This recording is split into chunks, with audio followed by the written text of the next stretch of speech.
Pernah nggak sih teman-teman sadar kalau cerita rakyat yang kita dengar sejak kecil penuh dengan makna dan simbol? Dari bawang merah dan bawang putih yang merepresentasikan sifat baik dan buruk, lalu ada timun mas yang lahir di dalam timun, hingga si kancil yang sering kita anggap licik tetapi juga memiliki sisi cerdik teman-teman. Bahkan dalam legenda Sang Kuryang, kita diajak memahami bagaimana emosi dan takdir dapat membentuk sebuah cerita yang sangat besar.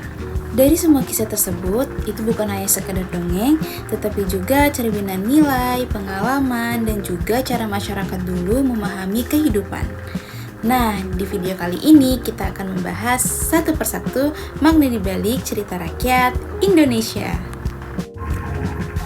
Pernah gak sih teman-teman bertanya-tanya kenapa pada kisah bawang merah dan bawang putih, bawang merah selalu digambarkan jahat, sedangkan bawang putih selalu digambarkan baik, sabar, dan juga penurut?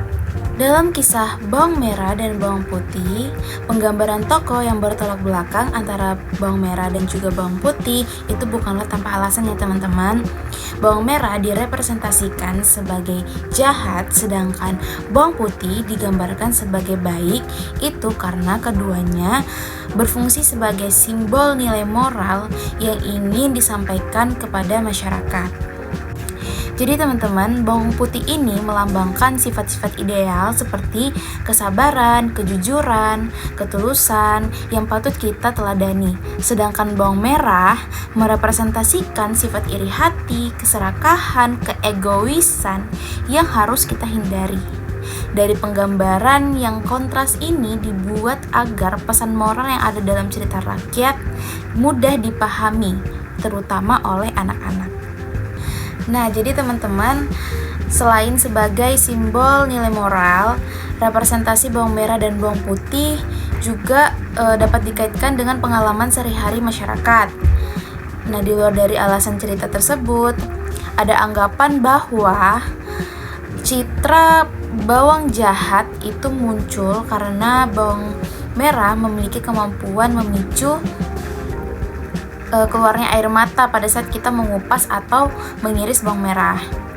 Jadi reaksi tersebut itu secara simbolik diasosiasikan dengan rasa pedih, rasa sedih, atau rasa tidak nyaman. Sebaliknya, bawang putih justru tidak menimbulkan efek menangis teman-teman.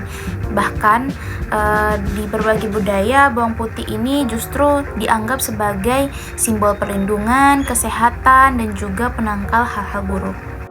Nah, dengan demikian cerita bawang merah dan bawang putih itu tidak hanya menyampaikan pesan moral tentang perilaku manusia, tetapi juga memanfaatkan simbol-simbol yang dekat dengan kehidupan sehari-hari masyarakat untuk memperkuat makna cerita.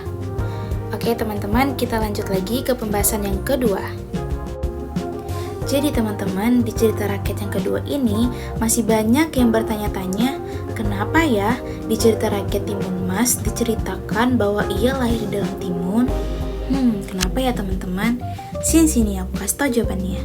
Hal ini sebenarnya bukan sesuatu yang literal, melainkan simbolis, di mana timun dipilih karena sangat dekat dengan kehidupan masyarakat agraris, tumbuh dari tanah, dan juga menjadi bagian keseharian. Nah, karena itu, timun mas yang lahir di dalam timun itu melambangkan bahwa ia adalah anugerah alam yang lahir dari doa, kesabaran, dan juga harapan. Selain itu, timun juga memiliki makna sebagai simbol kesuburan dan kehidupan baru, sehingga memperkuat makna kelahiran timun mas ini sebagai sesuatu yang suci dan juga istimewa. Jadi, kelahiran Timun Mas yang lahir dalam timun adalah cara cerita rakyat menyampaikan pesan bahwa hal yang luar biasa bisa lahir dari sesuatu yang sederhana. Setelah membahas cerita Timun Mas, kita akan lanjut membahas cerita yang ketiga, yaitu si kancil. Menurut aku, kancil itu licik tahu. Tapi menurut aku, kancil itu baik. Eits, pasti kalian masih sering bertanya-tanya kan, sebenarnya kancil ini licik atau baik ya?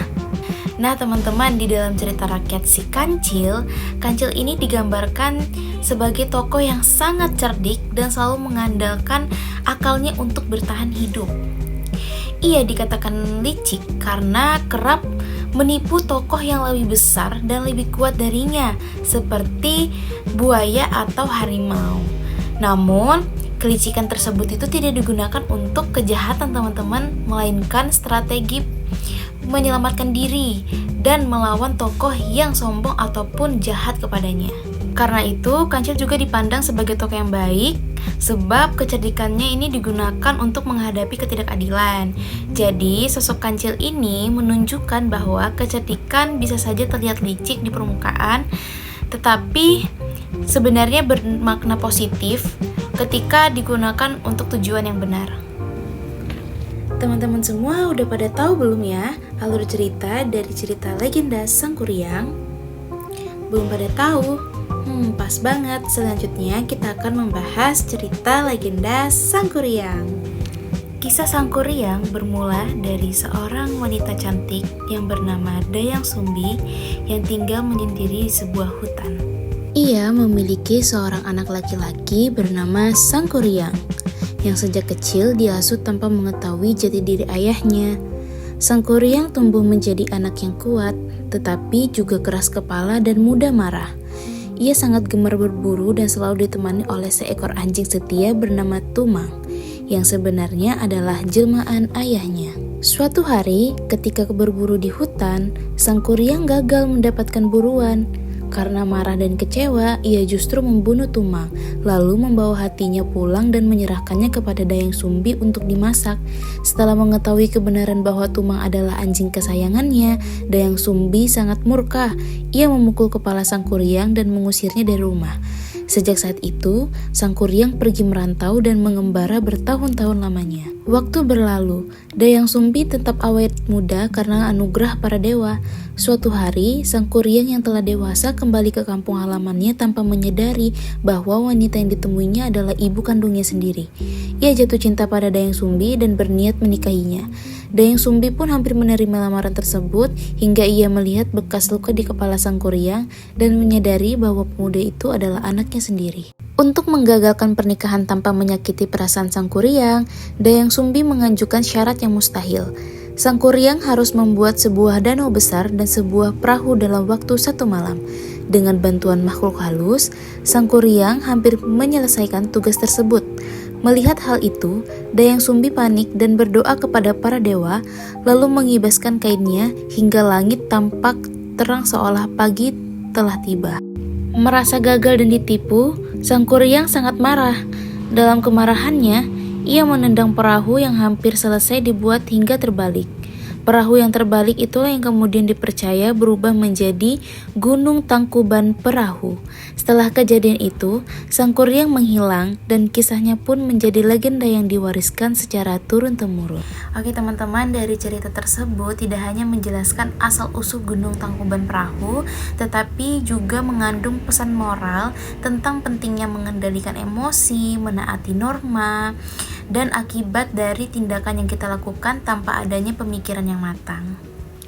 Nah teman-teman, selain cerita legenda Sang Kuryang, terdapat juga beberapa cerita-cerita rakyat yang menjadikan wanita ini sebagai sumber masalah. Salah satunya adalah cerita Nawang Wulan. Kisah Nawang Wulan berasal dari cerita rakyat Jawa tentang seorang bidadari dari Kayangan. Suatu hari, Nawang Wulan turun ke bumi bersama para bidadari lain untuk mandi di sebuah telaga. Tanpa sepengetahuan mereka, seorang pemuda bernama Jakatarup mengintip dan menyembunyikan selendang milik Nawang Wulan, yang merupakan sumber kekuatannya untuk kembali ke Kayangan. Karena selendangnya hilang, Nawang Wulan tidak bisa pulang dan akhirnya tinggal di bumi bersama Jakatarup. Seiring waktu, Nawang Wulan menikah dengan Jakatarup dan hidup sebagai pasangan suami istri. Ia memiliki kesaktian yang membuat kehidupan mereka serba berkecukupan. Salah satunya, kemampuan memasak nasi hanya dengan sebutir beras. Namun, Nawang Wulan memberi satu syarat. Jakatarup tidak boleh membuka tutup tempat penyimpanan beras. Sayangnya, rasa penasaran membuat Jakatarup melanggar larangan tersebut. Akibatnya, kesaktian Nawang Wulan hilang dan ia hidup seperti manusia biasa. Suatu hari, ketika persediaan beras menipis, Nawang Wulan menemukan kembali selendangnya yang selama ini disembunyikan Jaka Tarub.